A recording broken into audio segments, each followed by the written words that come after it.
Abuja. Hello, my city people. Welcome to the Capital City Podcast. My name is Saadat Anissa Sharif, your amazing host. Today is November 19th, 2025, and it is a special episode because we have the topic International Men's Day. This is a topic I'm particularly interested in because this is the time and space that we get to give the men the platform to finally tell us what's going on in that head of theirs. And with no further ado, this is the first time we're having another guest who is returning. A lot of his fans and our listeners enjoyed our episode with him. Ladies and gentlemen, I'm introducing Mr. Sulaiman Hassan. Welcome to the studio. Thank you. Good evening, everybody. Good evening. So today, this sweet topic, International Men's Day. We decided that we would love for you, because of your vibe, your charisma, and how you really know how to communicate. So the ladies want to know, the general public want to know, International Men's Day, what does that personally mean to you? Thank you so much. To me, being a man today has evolved. It's no longer about, the physical strength and what we used to, conceive before, being the one who brings money home. For me, it's about responsibility, characteristics, and emotionally being matured. A modern man today is someone trying to balance different roles, regardless of, what kind of challenges, come his way. Trying to be a father at the same time, trying to be a partner at the same time, trying to be a leader, at the same time, trying to understand himself, trying to find himself from, whatever situation he finds himself in. I think generally that's what, what a man is today. Because there's a very big conception that men don't talk enough, men are not expressive, they don't celebrate the men. Even their own personal day, which is Father's Day or whatsoever, they claim that women still have a way of coming into it and still owning it. But International Men's Day is this stable day that we're going to discuss about how men relate in this world. There's a lot of pressure. And you mentioned it, you said trying to balance everything that they have. And notwithstanding, this is not about the ladies, this is solely about the men. So this pressure on men being strong or holding it together, what do you think affects that emotionally and mentally? So a whole lot of things, are put in together to put in this question you asked. This man is at the same time trying to ask himself, am I good enough as a father? Am I disappointing my family? Am I where I should be in life? Am I doing good at work? So these are all mental pressures that he has to, deal with times and times and over again. So these are all things that will always put the man in a difficult position. And for him, he's supposed to be the lead. He's supposed to be the example. There are other dealings, like with trauma, childhood trauma, workplace stress, relationship, and all that. So, who is he going to run to tell? That will make him feel weak. You understand what I'm saying? He feels, because the ideology of being a man, even while growing up, is be strong. You are a man, chest it. So if you grow up with that mentality, if you are a man, who do you report to? A woman? So you have nobody else you want to report to. So you try to swallow, all those pressures that comes your way. Basically. I'm glad you brought that up because some people will pick that as a misconception. So what would you say are some of the misconceptions that men actually feel deeply and it needs to be discussed or it needs to be corrected? Because you gave an example of saying, who do you report to? Yeah. Because on a normal day, there's still no matter the example you give, there's still that popular word, which is, it is a man's world. True. So what is that real misconception? Is it really, because will people agree that, men are really having it hard? Well, there are several reasons, but let me highlight just some few major ones. First, the idea that men don't feel deeply, completely, it's untrue. Completely, okay. Yeah. Men feel things intensively. They just are being trained to hide it, basically. Another thing again is they believe that men always know what they are doing. Many men are simply improvising their way through life, doing the best they can under pressure. Another account again is the assumption that men are don't need emotional support. We do need emotional support, actually. In reality, men crave encouragement, appreciation, and reassurance. They want to feel seen as well. But how can they be seen when they are scared people are going to talk down on them? You get what I'm saying? Yeah. So these are all the things that, the misconceptions that make it harder for men to express themselves, basically. Why do you think it's so difficult for many men to be vulnerable in that situation? Show their emotional side, show their personal side. Why do you think that's an issue? Is it really because of the society? No, because asking for help feels like they're losing their status, their ego. For many men, vulnerability was never modeled for them. It was punished. Do you get what I'm saying? Yeah. So from an early age, boys hear, like I say, don't cry, don't complain, don't show weakness. So by adulthood, they have internalized the belief that needing help makes them less of a man, basically. So emotionally, they fear being misunderstood. Financially, they fear being irresponsible. Personally, they fear being laughed at or judged at. So they want to tame themselves, and just be who they are. So now this is the 21st century, 2025, and you want to say a lot has been done. Would you say that the same issues are still being faced till date? Relatively, yeah. Because from your own experience and your work, why do you think men wish, what do you think are the things that they wish would be understood, especially by women? Interestingly, so let's flip the lens a bit. Okay. Men also value peace. You get? Okay. They value peace not because they want avoidance, but because peace is where men recharge. You get what I'm saying? Okay. Yeah. Like I said, they want appreciation. So not just big achievements, but small little efforts. I'm not saying go and buy boxers for your man. That's not what I'm saying. But little gestures to show that, look, I know you're trying. And I'm here to support you, basically. I'm glad you brought that up, because in the beginning of your statement, you made clear when you were explaining International Men's Day that the kind of men we're talking about here in particular are what type? Because, you mentioned emotionally mature, you said high value and all those things. But I kind of realized that we skipped giving that particular kind of description more light. Like, who indeed is a high value man in your own time? Like, who are this kind of, the men you're talking about, who are these kind of men? Because there are different types of men. It's not everybody that's really good. It's not everybody that, in as much as men keep it or don't keep it, there are really terrible people out there. So for the sake of the listeners listening, what type of men are you talking about? The men that identify what responsibilities is shouldered upon them. The men that understand what responsibility is, what caring is, what looking out for family, brothers, friends is. The men that look at the society as something they need to put into shape. Those are the kind of men I'm talking about. And what are the major qualities, characteristics of such type of people? Because when you understand, because you can be responsible but still be a wicked person now. So basically, once you understand the idea of being responsibility, the idea of wickedness and intolerance reduces, because it is the cover that governs what other characteristics that will come after being responsible. If you know what responsibility means, please give it more light. Who is a responsible person?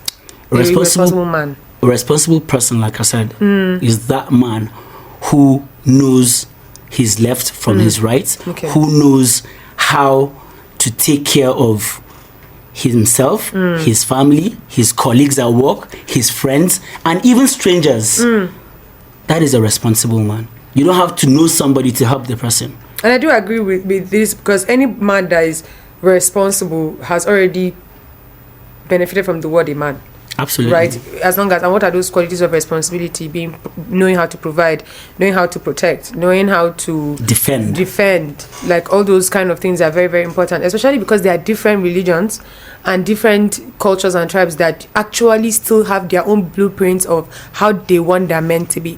Because I've noticed it, especially in religious angle, there are some different religions and their men are kind of like different in different ways. Like, for example, probably in Islam, a man is allowed to have 4 wives, and it's more like enthroned. Do you understand? So there are rules that are now governing such kind of man, and there are some religions that really frown against polygamy. So the thing is, understanding or celebrating for the context of this topic today, International Men's Day, we want to really express that, okay, they say that men don't really talk about their mental health. They say that men don't really know how to really be responsible. And I like the fact that you brought it up from the angle of a father, also through fatherhood. Let's really talk about the present. How important is it for a man's presence in a man's life? Does that really shape a responsible man? Is that an example of a quality? Yeah, so let me use another example instead of using the religion aspect that you brought. Let's take the military man, for instance.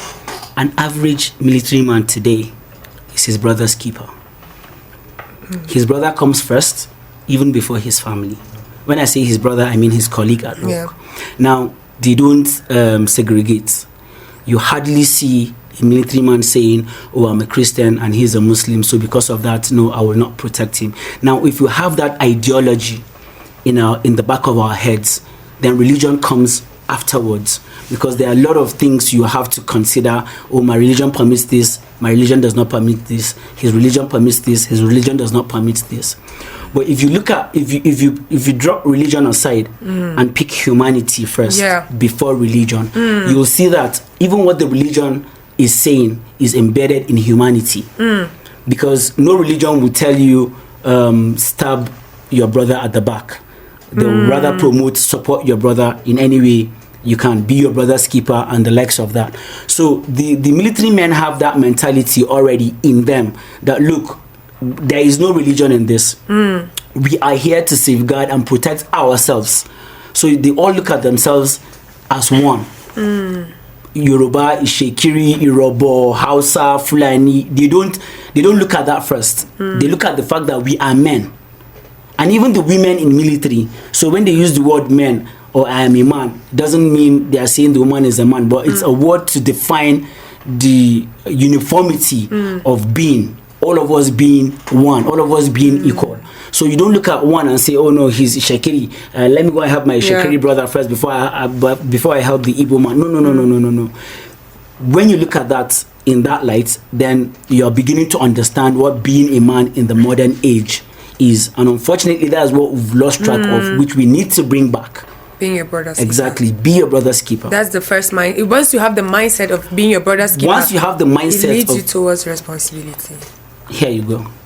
I love that. Okay, ladies and gentlemen, listeners, you've been listening to us. This is International Men's Day. What are your comments? What are your contributions? You can call in. The line is 080-5682-6499. Again, the number is 080-5682-6499. I like what you've been saying, Mr. Suleiman, and to be very honest, everything about saying being your brother's keeper, male or female, having that mindset really will automatically channel you towards being responsible. Absolutely. Right? So let's bring it back now to the men's mental health. What would you say, or what would you advise that men should honestly do more often?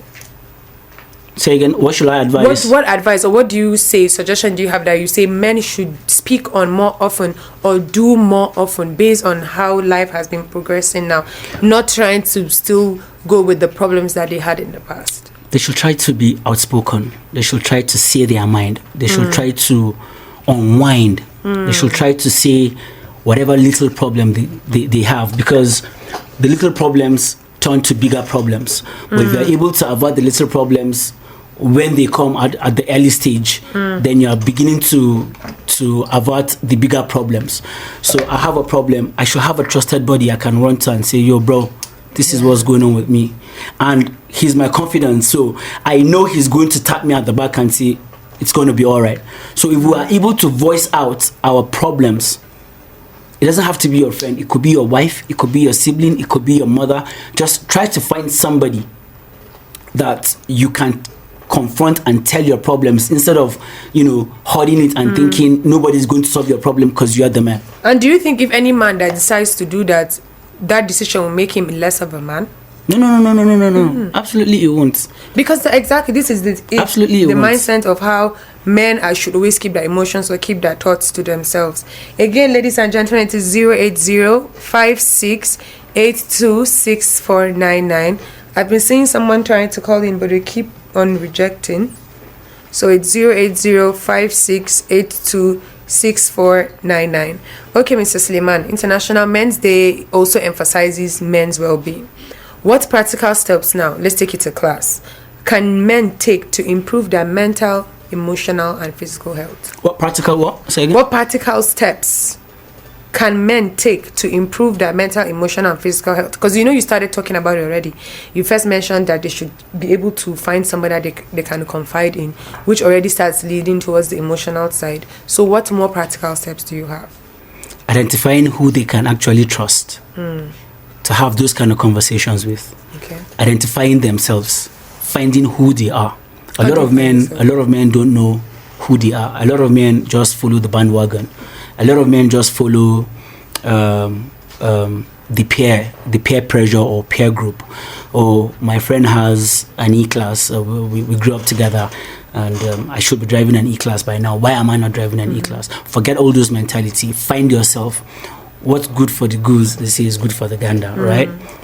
Again, one man's food is another man's poison. That he's driving these exotic cars and you're not does not mean he's better than you all round. There are places where, so find your strength and find your weaknesses. Your strengths are your weaknesses are your strength. Find them, develop on them, and then you will know where you're headed to. I love when you mention this, especially in Abuja, there's that big pressure. Oh yes. And I really want to understand that pressure in that men's world of trying to look like they've made it. I know it's the women. A big percentage of it goes to women, because after all, why do men get all these fancy things aside trying to get it for themselves, really to attract the kind of women that they want? Oh yes, it's true, but I don't want to believe it's the women. So that you're an armed robber, nobody asked you to be an armed robber. You had the intention of wanting to be an armed robber, then somebody influenced you to become an armed robber. That she asked you for what you could not afford. I mean, why didn't you just say you can't afford it, but you're scared of losing her, and the next guy is going to get her? So why don't you just do whatever it takes to get whatever it is that she needs? By so doing, putting yourself in the line of danger.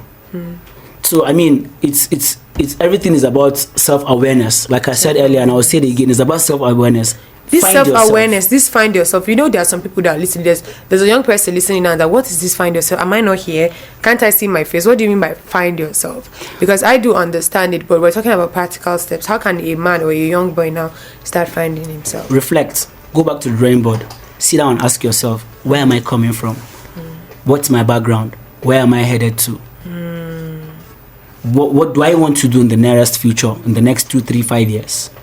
How old are you? What's going on? What is the regular thing people my age are supposed to be doing or ideally are doing? You don't have to excel, but try and identify what you want. And this associates back to your parents, your family, your background, your religion, where you schooled and all that. Try and identify what is the next thing for me. How can I make myself better? Always think of looking at the mirror and be your own competition. Not being somebody else's competition. Be your own competition. Okay, today I was able to do 1 good. Tomorrow I'll try and do 2 good. Next tomorrow I'll try and make it 3 or 4 or 5. So progress from there. Try and just be nice. Once you're good, once you're good to yourself, the world will definitely be good to you, one way or the other. I don't think you will suffer for eternity. So as long as you're doing good, a lot of time people think I've put in my best. You've not put in your best. Find your best, put it in, and I bet you something good will come out of it. Amen. I really love the way you ended that by saying something good will come out of it, because a lot of men just want to make it today, and there's the pressure from the society and whatnot. But I also would want you to please kind of highlight some of these issues that you think men are facing right now, because there are also women listening to this episode right now. They're like, what are people still talking about? It's still a man that will do this, that. Are there issues that men face that maybe they don't talk about, that we don't know, the challenges? a major example are like financial, like you mentioned. So what other challenges, for the sake of the people listening? So it's interwoven. It revolves around the same answer we've been given since. And one other addition would be the get rich quick syndrome. You know, so like I said, the get rich quick syndrome, you really want to make money and be out there and, oh, I've blown, oh, now I'm this, or now I'm here. But that's not the case. That's not what really matters. You know, what really matters is what exactly are you gunning for? Are you doing what you're doing because you want to get the hottest girl in town and get married to her? Or are you doing this just because you know, you want to outshine your friends? Are you doing this to support your family? What is it? Do you have any... What's your motivation? What's your motivation, basically? So your motivation is what will drive you to doing what you need to do in the right direction, basically. I love that. So now, final question. What message would you like to send to men who are struggling silently, especially those who feel unseen, unheard, or overwhelmed? So this is a message from you, man to men, based on International Men's Day, and these are your OTs or tips you will give to the men. Over to you. Yeah, to my real G's, we'll keep supporting ourselves. Don't think you're not being heard. A lot of us, you know, see the efforts, and all you need to do is just, you know, find that one person who is your, you know, ride or die, you know, that has your six, and you're good to go. Well said, Mr. Suleiman. So we have some questions actually from our live streamers, and someone sent a message. As a woman, how can you help a man's mental health, or how to be there for them? That's a very good question. As a woman, how can you what? As a woman, how can you help a man's mental health, or how can you be there for them? Be supportive. What is that supportive? Be patient. You know, be supportive, be patient. When I say be supportive, you know, try to look at the other side of whatever it is. So he has the ability to make a decision, whether right or wrong. He has to make that decision. Try to understand where he's coming from. Not all the times that he makes a decision that he's wrong. At times, he's probably seeing beyond what you're thinking. You probably might ask him for something he cannot provide now. The ego in him will not allow him to tell you, I can't provide that thing now, but he will tell you, I'll look into it. Oh yeah, I've heard. Okay. Try to give him time. You know, you can softly remind him, oh babes, you said this like, you know, 2-3 days ago, and you know, he's going to tell you, oh yes, I'm working on it. That is how to be supportive. Give him peace of mind. He's going to come back home tired. Don't jump on him and say, oh, the kids did this earlier today. This, let him rest. What about characters? What's the last personality or character values you feel like a woman should also entail? So, Patience and perseverance. Well said. So thank you so much, Mr. Suleiman. Ladies and gentlemen, this is another amazing episode. Join us next week as we bring in another amazing guest and an awesome topic. That's all from us from now. Till next time. Bye. Thank you so much.